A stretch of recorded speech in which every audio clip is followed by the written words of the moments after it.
Des unités de l'armée et des forces armées éliminent un grand nombre de terroristes dans des banlieues de Damas, Khamis, Hama, Latakia, Idlib et Alep.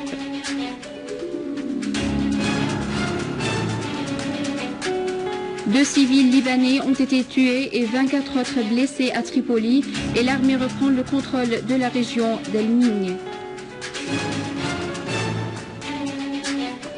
Le métier ajami constitue une partie importante du patrimoine syrien.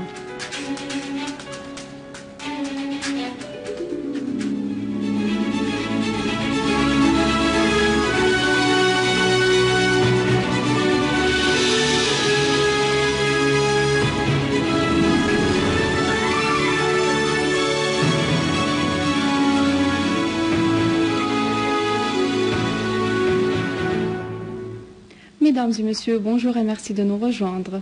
Une source médiatique a exprimé son mécontentement vis-à-vis des déclarations de certaines personnalités syriennes kurdes qui disent que le gouvernement syrien n'a pas présenté son soutien aux Syriens kurdes dans leur confrontation contre l'organisation terroriste de l'État islamique.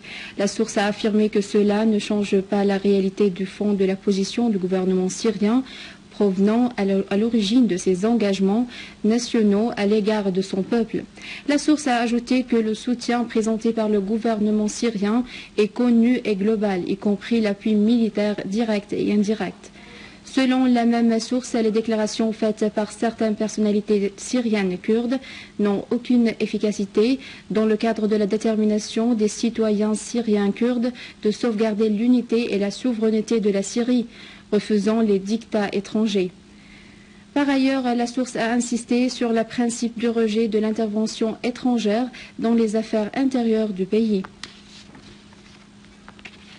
Le Conseil de sécurité de l'ONU a condamné avec des termes les plus forts la série d'attentats terroristes qui ont eu lieu hier au nord de Sinaï en Égypte et qui ont coûté la vie à des dizaines de militaires égyptiens. Les membres du Conseil de sécurité ont affirmé dans un communiqué que le terrorisme sous toutes ses formes constitue l'une des menaces les plus graves pour la paix et la sécurité internationale et que tout acte terroriste est injustifiable, quel que soit le motif. Les membres du Conseil ont souligné leur détermination à combattre toutes les formes de terrorisme conformément à leurs responsabilités et en vertu de la Charte des Nations Unies et ont exigé que les auteurs, organisateurs et financiers de cette attaque terroriste soient traduits en justice, appelant en même temps tous les pays à coopérer activement avec les institutions gouvernementales pertinentes à cet égard.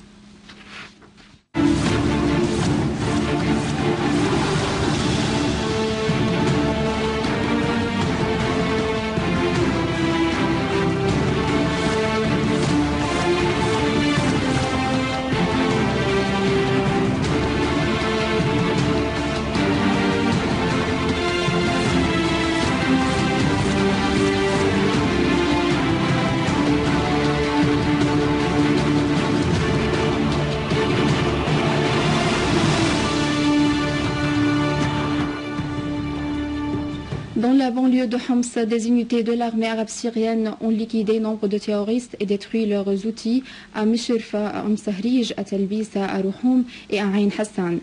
Par ailleurs, à Alep, d'autres unités de l'armée arabe syrienne ont visé des terroristes et détruit leurs véhicules à Mellah, à Sfeira, à l'ouest de Neyrab, à Ramoussa et à la vieille ville d'Alep. Et dans la banlieue d'Alep, des unités de l'armée ont tué des terroristes à Khan Subol, à Hritan, à Bustan Qasr et à l'est de Sifat. En outre, dans la banlieue de Damas, d'autres unités de l'armée arabe syrienne ont liquidé des terroristes à Jurud Arsal, à Qalamoun. Et dans la banlieue de Hama, des unités de l'armée ont visé des regroupements des terroristes à Kafar Zita et à Qasr Ben Wardan et à Sayad.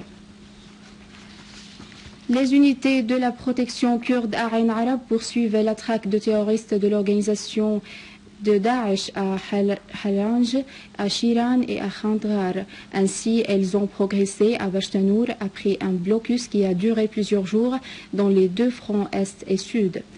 Une source de la ville a indiqué que des blindés turcs ont visé des points des unités de la protection kurde à l'est et au centre de la ville.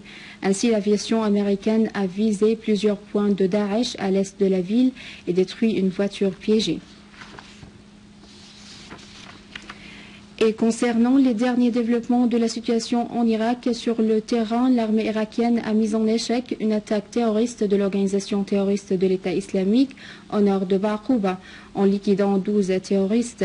L'armée a de même liquidé un des grands experts de la fabrication des explosifs et responsable de plusieurs réseaux spécialistes en la fabrication des voitures piégées et des ceintures explosives des terroristes de l'État islamique à l'est de Baghouba.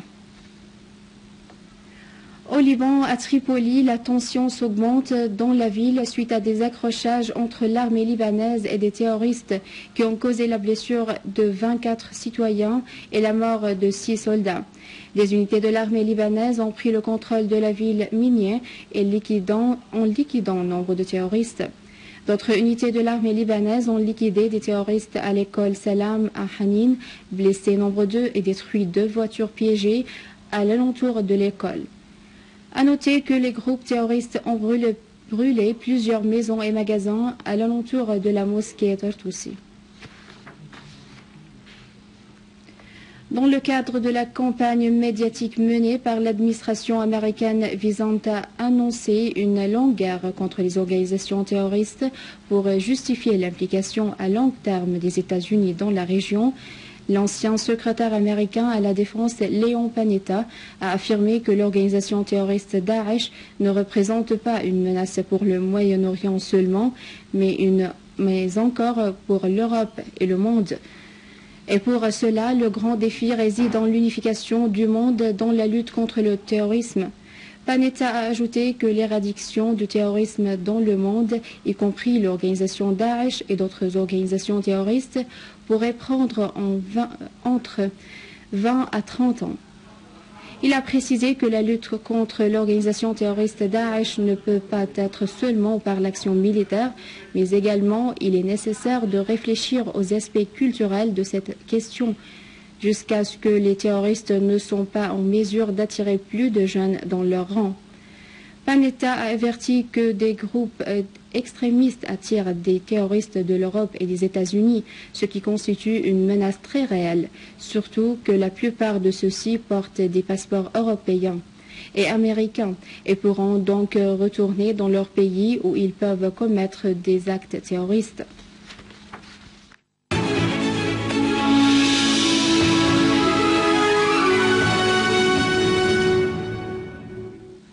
La peinture ajami, un véritable patrimoine de la Syrie. Le métier ajami, qui était autrefois réduit, s'est étendu jusqu'au mobilier dans les maisons, des niches dans les murs, des coffres, des plateaux et des divans suffisaient à la plupart des besoins. Avant, les chaises et les fauteuils étaient réservés aux personnalités importantes. À partir du XXIe siècle, un mobilier oriental original avec incrustation de nacre, moussadaf, s'est répandu dans les grandes familles avec des sièges, des tables, des armoires, des miroirs, etc. Le patrimoine syrien est sans contexte l'un des plus riches et variés au monde. Un premier volet lié directement au pays et à son histoire est constitué de sites archéologiques prestigieux, de paysages et de monuments. Mais il existe un second volet lié aux Syriens eux-mêmes, à leur créativité, en offrant des productions artistiques, artisanales, d'une qualité universellement reconnue. Ils constituent un véritable patrimoine immatériel de la Syrie. Des peintures végétales pour repeindre les plafonds anciens, ajami, d'une grande école pour animer les productions de textiles métaux verts, en utilisant l'écriture du koufik anguleux et géométrique, style utilisé autrefois par des scribes de Koufa. Il a servi aussi à la gravure des inscriptions dans la pierre. Il est encore très employé dans nos jours dans la décoration architecturale, ainsi que le nasri dont les origines remontent au 8e siècle, a gagné en popularité avec l'arrivée du papier qui succéda au parchemin et grâce à une calligraphie élégante, ce style gagna ses lettres de noblesse et servit d'écriture principale. La Syrie, l'un des grands foyers de l'artisanat traditionnel arabe, dans la continuité d'un passé prestigieux. La production artisanale y a concerné les armes, épées, casques, les bijoux or et argent, la lutherie, les objets ménagers et d'ameublement, les tissus, brocarts, damas, atlas, etc. Les vêtements avec leur broderie et la décoration architecturale, bois incrusté, peinture sur bois, pierre et marbre taillé. Et à la fin de ce journal, je vous rappelle les principaux titres.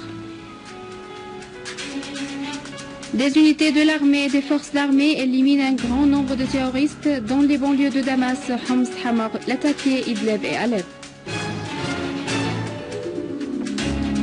2 civils libanais ont été tués et 24 autres blessés à Tripoli et l'armée reprend le contrôle de la ville de Minou. Le métier ajami constitue une partie importante du patrimoine syrien. C'est la fin du journal, je vous remercie de l'avoir suivi. Je vous rappelle que vous pouvez consulter notre site internet syrienonline.sy pour avoir ce journal et davantage d'informations. Au revoir.